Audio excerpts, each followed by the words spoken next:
ফারসালাল্লাহু বাউদা, আল্লাহ একটা ল্যাংড়া মশা পাঠালেন। এই ল্যাংড়া মশা নাকের ভিতর দিয়ে ঢুকে মস্তিষ্কের মাঝখানে যে কামড়াতে শুরু করেছে।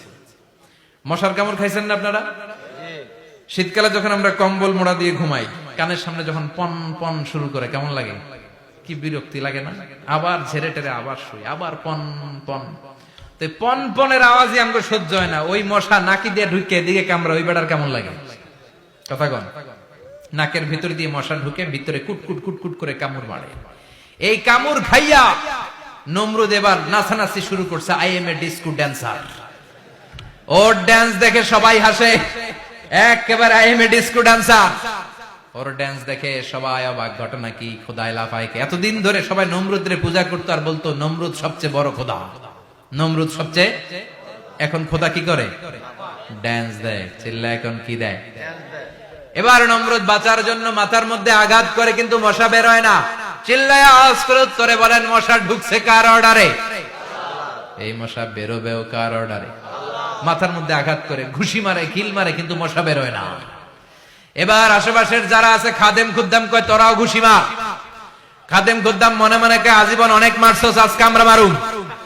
সুযোগ পায়া কিলের উপর কিল আর ঘুষি। আজীবন অনেক কাজ করাইছিস আমাদেরকে দিয়ে, অনেক জুলুম করেছিস, আজকে সুযোগ পেয়েছে মতো মাইরা লই। খাদেম খুদ্দাম ওরাও কিল ঘুষি।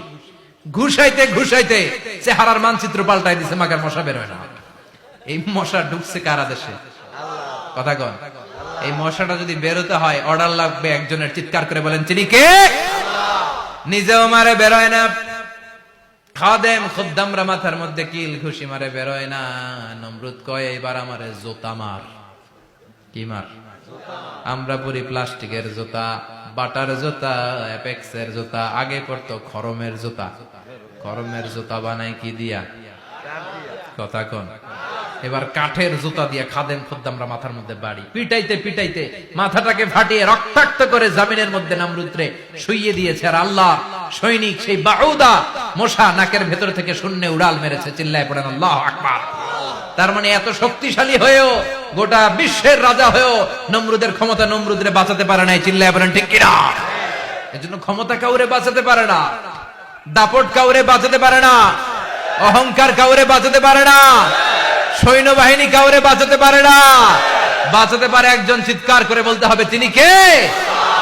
পৃথিবীতে কেউ তো স্থায়ী হয় না, হোক না সে ফেরাউন কিবা নমরুদ। কেউ ভাবে চিরদিন রয় না, কেউ ভাবে চিরকাল রয় না। পৃথিবীতে কেউ স্থায়ী হয় না, হোক না সে ফেরাউন কিবা নমরুদ। কেউ ভাবে চিরদিন রয় না। চিল্লা এখন ঠিক কিনা? সাইয়েদনা ইব্রাহিমের সবগুলো কথা কোথায় কি ডায়ালগ মারলেন, আল্লাহর কাছে এত ভালো লেগেছে। আল্লাহর কোরআনের ভেতরে তুলে দিয়েছে কে? আবার তিনি যতগুলো দোয়া জীবনে করেছেন সব কবুল করেছে কে? তিনি দোয়া করলেন, রাব্বি জাআলনি মুকিমাস সালাতি ওয়া মিন যুররিয়াতি রব্বানা ওয়া তাকাব্বাল দুআ। হে নামাজি, আমার ঘরে নামাজ পড়ো আজ, দিলে মে তোমার চরণ তলে হৃদয় যায় নামাজ। হে নামাজি, আমার ঘরে নামাজ পড়ো আজ, দিলে মে তোমার চরণ তলে হৃদয় যায় নামাজ। আল্লাহু আকবার পড়েন। তিনি দোয়া করলেন, আল্লাহ রাব্বি জাআলনি মুকিমাস সালাহ। আল্লাহ আপনি আমার নামাজ কায়েমকারী বানান। কি কায়েমকারী? তার মানে নামাজ পড়লে সবাই মিলে পড়তে হবে, ঠিক কিনা? নামাজ কায়েমকারী বানান।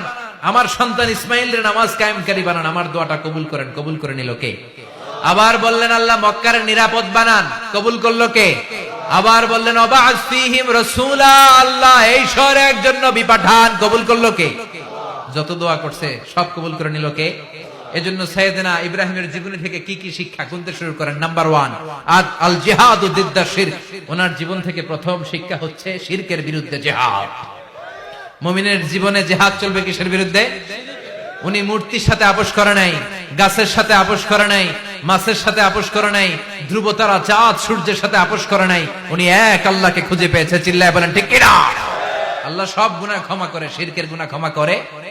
2 নাম্বার শিক্ষা হচ্ছে সত্যকে অন্বেষণ করতে হবে। ওইটা আমার বাবার বিরুদ্ধে যাক, ওইটা আমার দাদার বিরুদ্ধে যাক, ওইটা আমার দলের বিরুদ্ধে যাক, ওইটা আমার মতের বিরুদ্ধে যাক, সত্য যেখানে আমিও সেখানে। চিল্লায় এখন ঠিক কিনা?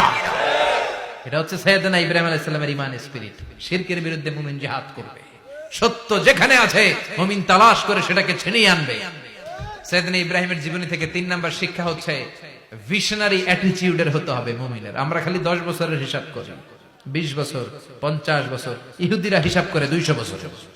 কোন কাজ করার আগে 200 বছর পরে কি হইতে পারে ওইটা হিসাব করে। সাইয়েদনা ইব্রাহিম এরকম ভিশনারি ছিলেন, এজন্য দোয়া করেছেন রব্বানা ওয়া আসিহিম রাসূলা।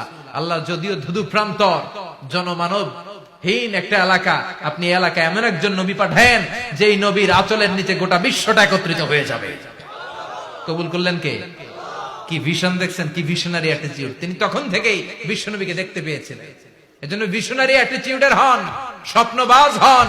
স্বপ্ন সেটা না যেটা মানুষ ঘুমিয়ে ঘুমিয়ে দেখে, স্বপ্ন সেটা যেটা অর্জনের আকাঙ্ক্ষা মানুষকে ঘুমাতে দেয় না।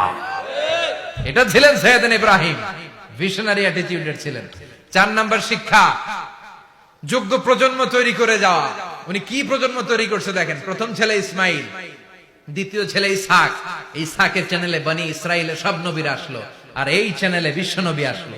তার মানে বাপকা বেটা সিপাহিকা ঘোড়া। প্রজন্ম তৈরির দরকার আছে না নাই? শিরকের বিরুদ্ধে লড়াইয়ের দরকার আছে না নাই? আর নবীদেরকে মডেল হিসেবে মানার দরকার আছে না নাই? আমাদের মডেল কি কবিরা না নবীরা? নায়করা না নবীরা? নেতা নেত্রীরা না নবীরা? আমরা যেন নবীদেরকে মডেল হিসেবে মেনে জান্নাতে উপযুক্ত হতে পারে। আল্লাহ তুমি তৌফিক দান করো। আরো জোরে পড়ি আমিন। যতগুলো কথা বলেছি কোরআন সুন্নাহর আলোকে বলেছি, বানিয়ে কিছু বলি নাই। তারপরেও আমার মনের অজান্তে কোনো মিস ইনফরমেশন যদি আমার মুখ উঠতেছেন কেন? এটা কোন বেদাত চালু করছেন আপনারা? হ্যাঁ, এটা খুব বড় বেয়াদবি। বসেন বসেন। 2 ঘন্টা যার সামনে লেকচার শুনলেন, এর পিঠ দিয়ে চলে যায়। এগুলো পাইছেন কোথায় আপনারা? কারো আলোচনার সময় এগুলো করবেন, একসাথে বিদায় নেবেন। কথা বলেন। আপনি এখানে কোরআনের দার্সে এসেছেন, কোরআন থেকে দার্স হয়েছে, আপনি হৃদয়টারে আলোকিত করেছেন, আপনি ভদ্রভাবে একসাথে বিদায় নেবেন। যদি ঘোষণা আসে সেন্ট্রালি যে আমরা বিদায় নিচ্ছি, বিদায় নেবেন। যদি ঘোষণা আছে দোয়া নিয়ে বিদায় নেবেন। বক্তা আলোচনা শেষ না করতেই ওঠা বসা, এটা কোত্থেকে শিখেছেন? ঠিক না। এই অ্যাটিটিউড পাল্টান। সাইয়েদনা ইব্রাহিমের সৈনিক যারা, এরা এরকম হতে পারে? বিশ্বনবীর উম্মত যারা, তারা এরকম করতে পারে? আল আদাবু ফাওকা কুল্লি শাই। ভদ্রতা সবকিছুর উপরে, ভদ্রতা সবকিছুর উপরে। আমরা যেন মুআদ্দাব হই, আদব বলা হই। আল্লাহ তুমি আমাদেরকে বুঝার তৌফিক দান করো। নবীরা যে শিক্ষা, যে উপমা, যে মিসাল আমাদের জন্য রেখে গেলেন, আমরা যেন এগুলো আমল করে জীবনটারে আলোকিত করতে পারি, তৌফিক দান করো। সাইয়েদনা ইব্রাহিমের জীবনী গ্রন্থ ঘরে থাকা যায়। আমি দেদারসে আলোচনা করে যাই না, আমি বাড়ির কাজ দিয়ে যাই। সাইয়েদনা ইব্রাহিমের জীবনীর একটা গ্রন্থ, ওনার বায়োগ্রাফি অফ সাইয়েদনা ইব্রাহিম আলাইহিস সালামের একটা জীবনী গ্রন্থ আমাদের ঘরে থাকার দরকার আছে না নাই? কিনতে রাজি আছেন সবাই? পড়তে রাজি আছেন? নিজে পড়বেন, আলোকিত হবেন, এই ধরনের বই অন্যকে উপহার দিবেন, সমাজটা আলোকিত হবে। ঠিক কিনা? আল্লাহ আমাদের সবাইকে তুমি বুঝার তৌফিক দান করো। একজন হলো সব নবীদের নেতা, আরেকজন হলো সব নবীদের পিতা। একজন সব নবীদের নেতা বিশ্ব নবী, ঠিক কিনা? আরেকজন সব নবীদের পিতা সাইয়েদনা। এই জন্য আমরা যখন শেষ বৈঠকে নামাজের শেষ বৈঠকে যখন সালাম ফেরার জন্য প্রস্তুতি নেই, তার আগে বাপ বেটা দুইজনের উপরে সালাম আছে না নাই? একটা দুরুদ আছে না নাই? দুরুদের নাম দুরুদে আল্লাহুম্মা সাল্লি আলা মুহাম্মাদ ওয়া আলা আলি মুহাম্মাদ কামা সাল্লাইতা আলা ইব্রাহিম ওয়া আলা আলি ইব্রাহিম ইন্নাকা হামিদুম মাজিদ। আল্লাহ সাইয়েদনা ইব্রাহিম ও তার বংশের উপর যেমনি রহমত প্রেরণ করেছেন, বিশ্ব নবী ও তার বংশের উপর রহমত নাজিল করেন। আল্লাহুম্মা বারিক আলা মুহাম্মাদ ওয়া আলা আলি মুহাম্মাদ কামা বারাকতা আলা ইব্রাহিম ওয়া আলা আলি ইব্রাহিম ইন্নাকা হামিদুম মাজিদ। ও আল্লাহ, সাইয়েদনা ইব্রাহিমের বংশের উপর এবং তার উপর যেমনি বরকত নাজিল করেছেন, বিশ্ব নবী ও তার বংশের উপর তেমনি বরকত নাজিল করে। সুবহানাকাল্লাহুম্মা বিহামদিকা আশহাদু আল্লা ইলাহা ইল্লা আনতা আস্তাগফিরুকা ওয়া আতুবু